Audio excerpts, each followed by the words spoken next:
Hey guys, welcome back. And today we're going to be chatting about whether or not you should do your own repairs. This is actually a question I get asked fairly frequently when people are trying to determine, do I do my own repairs? Do I hire a general contractor? Do I have a property management company take care of it? And I've come up with a couple of questions that are good indicators of whether or not you should be doing the repair on your property. And of course, these are questions you're going to ask yourself almost every time, because you're not going to make a blanket assumption about your abilities and things like that. So, in this episode, we're going to go over the 5 questions you should always ask yourself to determine whether or not you should be repairing your own rental property.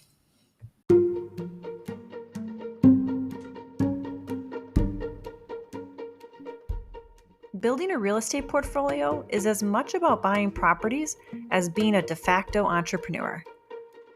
I'm Karina Ufinger. I'm a multi-property investor, rental management company CEO, and also a landlord coach. I'm going to show you the systems and knowledge you need to thrive as a real estate entrepreneur. From your first property purchase to building a portfolio of passive income where you work less than 5 hours a week, you'll learn the essential information and skills to build a profitable portfolio and live the life you truly want. Whether you are well on your journey or just starting out, you're in the right place. Welcome to the Landlord Chick podcast.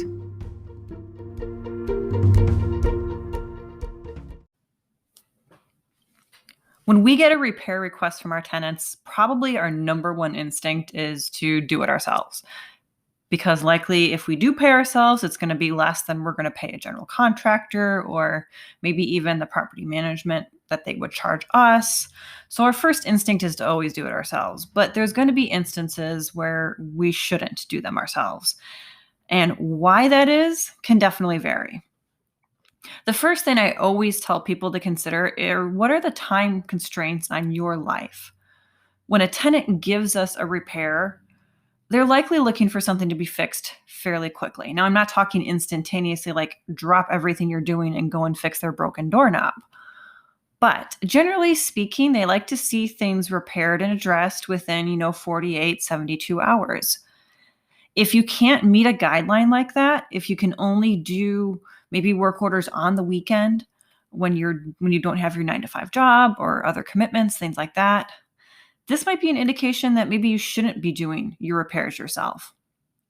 One of the biggest reasons that tenants actually move out is complaints about timely repairs or how well repairs are done.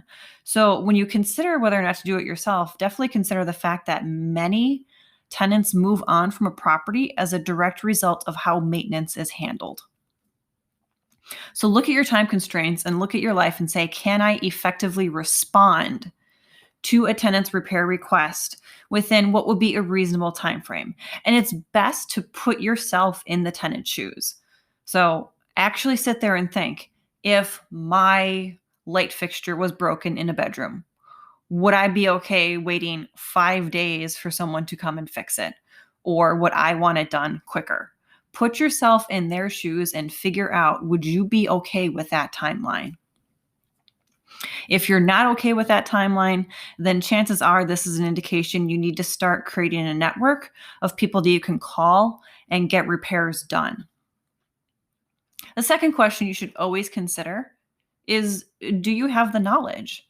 Is this something you know how to do? Now, generally speaking, there are some things we can certainly YouTube nowadays and learn to do. So for instance, a doorknob. Changing out a doorknob is likely something you can do a couple YouTube videos, watch them, try it out at your own house, and then go and change out the doorknob on your rental. So that's something you could obviously kind of research and learn quickly. But when we're talking about things that might require a little more expertise, if we're talking about maybe there's an outlet that needs to be rewired, or maybe there is a breaker that needs to be replaced in the breaker box, moving out of electrical, maybe there is just some sort of plumbing. Maybe you've got a copper pipe that's coming out of a wall that's leaking. You might not know how to solder. I'll tell you from experience, soldering is something that even my own company eludes all of my maintenance personnel because it's really, really finicky. It looks really easy when the professionals are doing it, but here's the secret. They're professionals. That's why it looks so easy. So definitely consider what your knowledge is, and is this something that you should be YouTubing to learn? If you shouldn't be, then chances are you shouldn't be doing the repair. I don't advise going onto YouTube and learning how to change out a breaker, because not only can something major happen to your building, you could potentially lose your life if you don't know what you're doing. So there are certain things it's okay to YouTube, then there's other things that it's not. The next question you want to ask yourself is, does it require a licensed pro? There are some actions that do require a licensed pro. You might be in a county or state or even a municipality that requires a breaker to be changed out by a licensed electrician. I'm not saying that's right or wrong, but you do have to consider what the state or municipality might be requiring of you for repair. A very, very common one is any sort of major electrical where you're running new wire or you're installing a new outlet that doesn't already have an outlet. They do tend to require a licensed professional to do it. So you definitely should be getting familiar with what the local rules are as far as what you can and cannot do. And these rules do apply to landlords, by the way. There are some landlords out there that think that because they own the property, it doesn't apply to them. Well, that's not necessarily the case, because even your your private residence where you live, the municipality can say, you know what, you want to run a gas line for a dryer? You shouldn't be doing that yourself. If you're not licensed, you're not a pro, you shouldn't be doing it. You should be bringing in probably, I think a plumber would do that. Bring in a plumber or a HVAC guy to run that line, to run that gas line. So you definitely need to take into consideration what your local municipalities will say. Now, a lot of people operate under the idea of, well, what they don't know won't hurt them. And that's great up until the point where you go to sell a property, because sometimes, and not all the time, but sometimes repairs can kind of come into question. And we're talking about the big ones. So like adding a gas line. There can be events that unfold in a real estate transaction that might bring to light that that wasn't done by a licensed professional. So not only could that deter a potential sale, but it could also maybe add cost to you because if the municipality finds out or anything like that. So there are some things that, even though, yes, we like to operate under the until I'm caught situation, there are some things you might want to consider not necessarily gambling on. The fourth is, how much does it cost to outsource it? So we get back to this idea of what our time is worth. I've talked about this in a podcast early on, that we all need to know what our time is worth to us. If something can be outsourced for $7, $12, $15, is it worth our time doing it? The examples I gave in the podcast previously were like grocery shopping, doing Instacart, having people shop for you. Recently, I learned that my time was not exactly worth standing in line at the post office for stamps when I can get them mailed to me for less than $2. So, how much does it cost to have it outsourced, and is it worth it? So if you look at the example of, a doorknob, I apparently really like the doorknob example. I don't know why. But the doorknob, sure, it's a quick, easy fix. If you can get it fixed for $20, isn't it better? Because that's not, let's say, an hour out of your time, generally speaking, that you're going to the property, maybe buying the doorknob, installing the doorknob, and getting it changed out. Is your life, is your time for 1 hour worth $20? I would argue, yeah, it is. For me, it is. Because the way I technically operate is anything that's going to be below, honestly, like $50 an hour, I tend to outsource and say, go do it. If something's going to be more than that, that's when I might tend to do it. Great example of this is I recently was in the process of taking out a chimney in one of my rental properties because the bids I got were exorbitantly high. Like, I could not fathom that somebody would actually pay someone, it was $18,000 to take out a chimney. I'm like, no, sorry, no, I'm apparently in the wrong business. I need to get in the chimney removal business and start charging people like $15,000 to remove a chimney. But I had nothing through the roof. It was all the roof portions were already out. It was already taken out years ago. It was just going down from an attic to the basement, and they wanted $18,000 for it. I'm like, no, I'm going to go and do it myself. And I was doing it myself. I was working on it. And then I actually happened to find somebody who would do it for considerably cheaper. When I found that person, yes, I went ahead and I outsourced the removal of that chimney because of the cost difference. Because really, they charged me $500 to remove it and haul away the bricks. That was a phenomenal deal, especially even for the time I was devoting to it. Because if you've never removed a chimney, by the way, it's not exactly something you stick dynamite in and say, well, it's done. You kind of got to carefully remove it, especially when it's in a multifamily, which we were going from the top down, from the top unit down into one of the lower units. So we couldn't exactly go willy-nilly with this. So for that reason, when I got that last quote of 500, I'm like, here's the keys, go ahead and do it.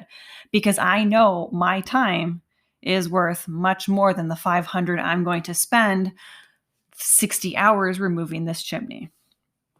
So when you're looking at something, especially with extensive projects, take into consideration, how much is it going to cost to do that repair outsourced? And is that a good valuation of my time?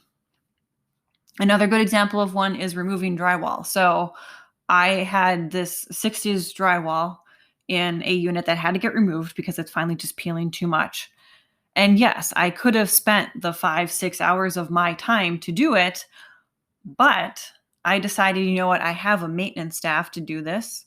He can go ahead and do it. He can do it for less than $20 an hour.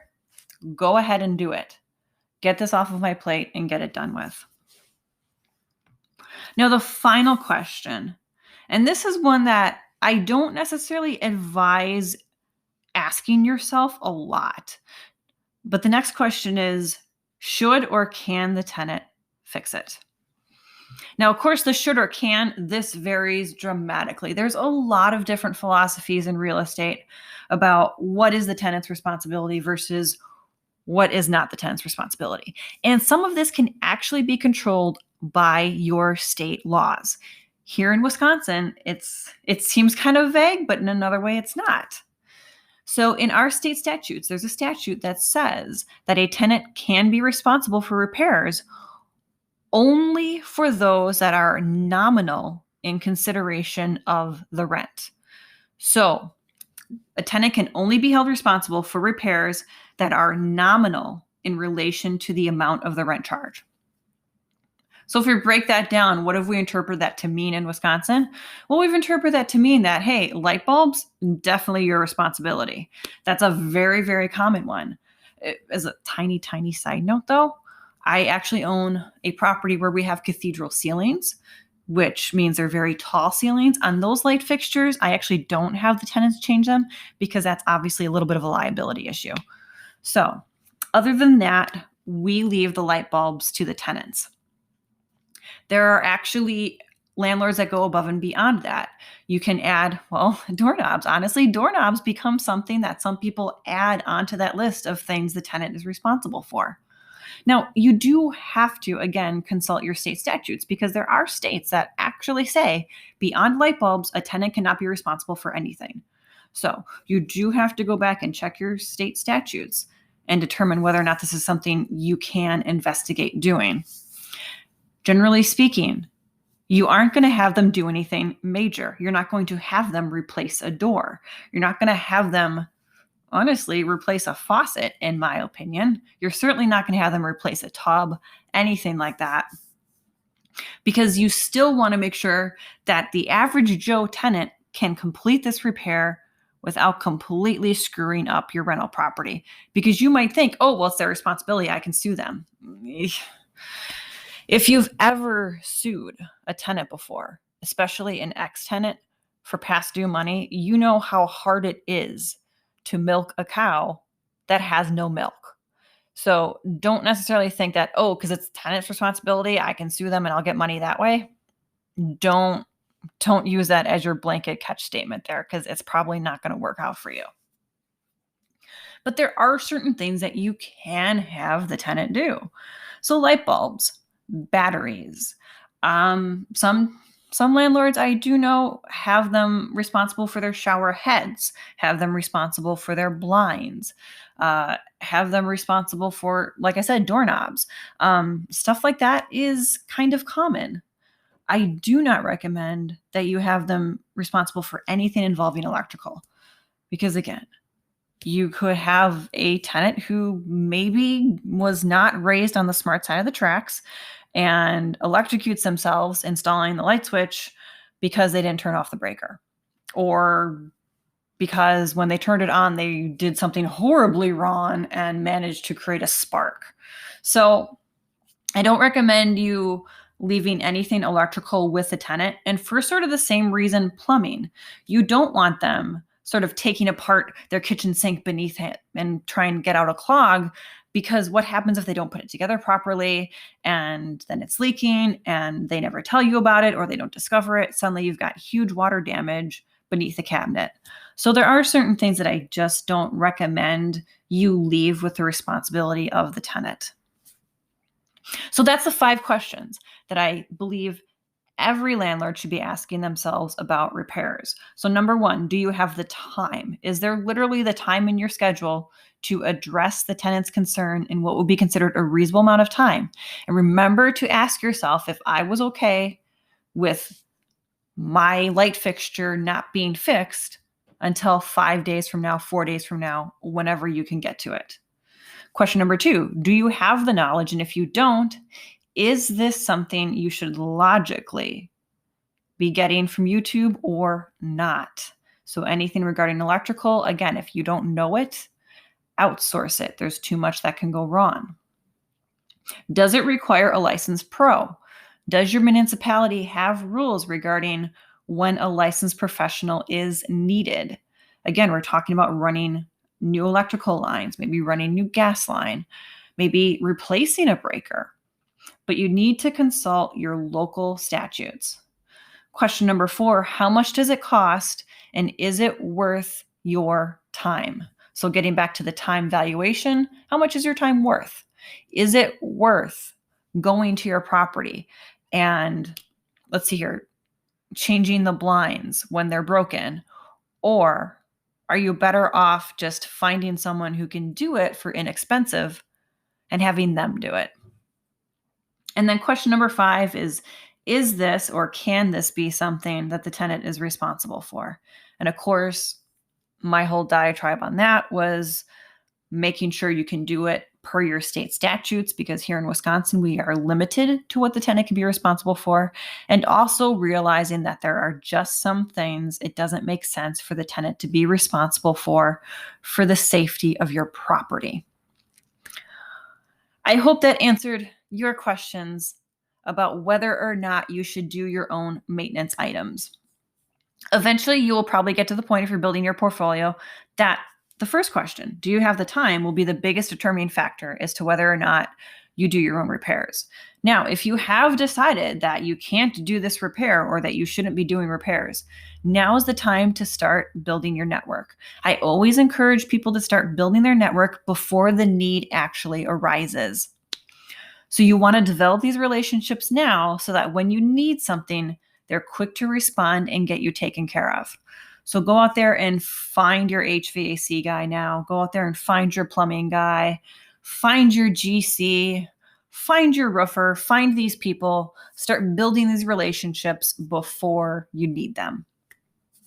All right, guys, next episode, we're going to delve back into property purchases.